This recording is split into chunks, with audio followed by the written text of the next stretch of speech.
إذن نبدأ بقراءة هذا الخطاب الذي وجهه الملك عبد الله بن عبد العزيز. إذن وجه خادم الحرمين الشريفين الملك عبد الله بن عبد العزيز آل سعود كلمة إلى أشقائه في سوريا تضمنت ما يلي: بسم الله الرحمن الرحيم.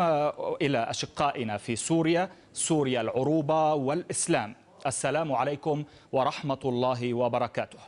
إن تداعيات الأحداث التي تمر بها الشقيقة سوريا والتي نتج عنها تساقط أعداد كبيرة من الشهداء الذين أريقت دماؤهم وأعداد أخرى من الجرحى والمصابين، ويعلم الجميع أن كل عاقل عربي ومسلم أو غيرهم يدرك أن ذلك ليس من الدين ولا من القيم والأخلاق، فإراقة دماء الأبرياء لأي أسباب ومبررات كانت لن تجد لها مدخلا مطمئنا يستطيع فيه العرب والمسلمون والعالم أجمع أن يروا من خلالها بارقة أمل إلا بتفعيل الحكمة لدى القيادة السورية وتصديها لدورها التاريخي في مفترق طرق الله أعلم أين تودي إليه.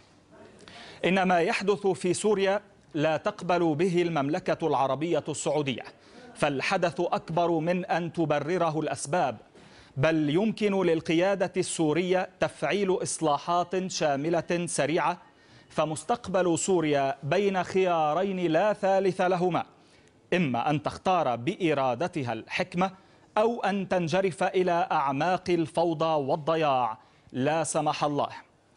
وتعلم سوريا الشقيقة شعبا وحكومة مواقف المملكة العربية السعودية معها في الماضي، واليوم تقف المملكة العربية السعودية تجاه مسؤوليتها التاريخية نحو أشقائها، مطالبة بإيقاف آلة القتل وإراقة الدماء وتحكيم العقل قبل فوات الأوان، وطرح وتفعيل إصلاحات لا تغفلها الوعود أو لا تغلفها الوعود بل يحققها الواقع، ليستشعرها إخوتنا المواطنون في سوريا في حياتهم كرامة وعزة وكبرياء. وفي هذا الصدد تعلن المملكة العربية السعودية استدعاء سفيرها للتشاور حول الأحداث الجارية هناك. والسلام عليكم ورحمة الله وبركاته.